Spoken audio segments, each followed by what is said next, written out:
Go.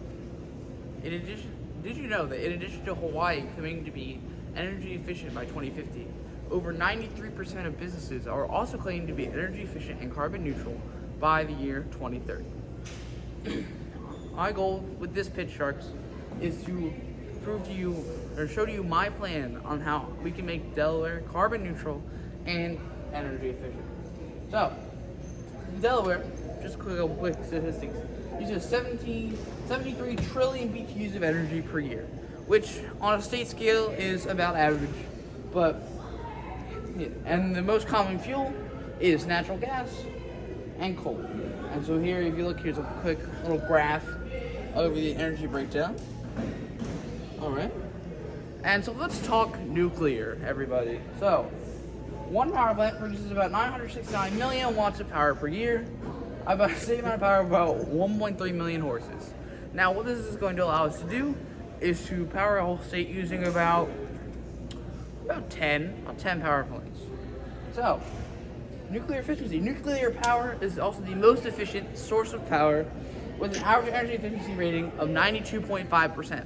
Now, this is compared to a lot of other things. So, coal and natural gas has the efficiency about 37%. Wind and solar each about 43% and 52% respectively. And so, nuclear, by contrast, is the most efficient source of energy. And so you might be thinking, where does that excess energy go to? Well, excess nuclear energy is used by converting cooling water, which is ran right through the sort of reactor room, and turning that into steam. So it's released as heat energy, which only takes up about 7.5% of the total energy produced by nuclear energy. So here is our plan. So we are planning on using the excess deposits of thorium and uranium in Newcastle County. As you can see, our little graph is a little bit lighter blue. That means there's some. And using that to build a bunch of power plants. Now, we can either mine them ourselves or buy them elsewhere, but to be energy efficient and like sort of energy neutral, we would mine them ourselves in the upper part of the state. So, our core plan, we're going to place 10 power plants and their reactor systems in Delaware themselves. And this should, in theory, produce enough energy as long as they're running efficiently enough for the entire state. So, where are we putting these? There's this thing called the Great Cypress Swamp in Delaware. It's about 10,000 square acres, which should be plenty enough because each power plant takes about 800 square acres. And so put 10 of them as 8,000, well, it's like 8,300 square acres, leaving plenty of room for our giant parking lot. Thank you. So, the environmental impacts of placing 10 power plants in the middle of a swamp is, number one, the dumping of nuclear radioactive waste. Now, this is always a problem. It can affect the environment, killing trees and animals. But don't worry about that.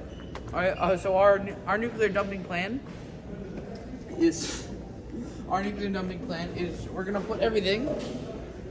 We're going to dump all of our nuclear waste into the Chesapeake Bay, because fuck Maryland. Am I right? Yeah. Yeah. I'm just kidding. Our dump site is right there. We got a couple of hundred extra acres. So yeah, we're dumping right about there. Yeah. So, what are the benefits of putting 10 power plants into a swamp?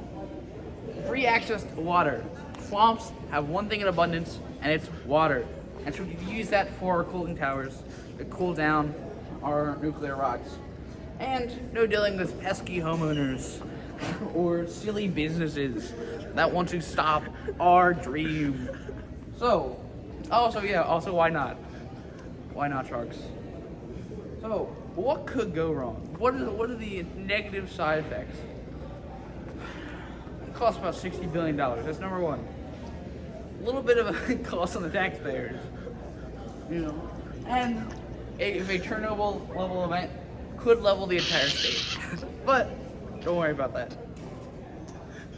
Thank you, Sharks. This has been my presentation. Pick nuclear. Yay!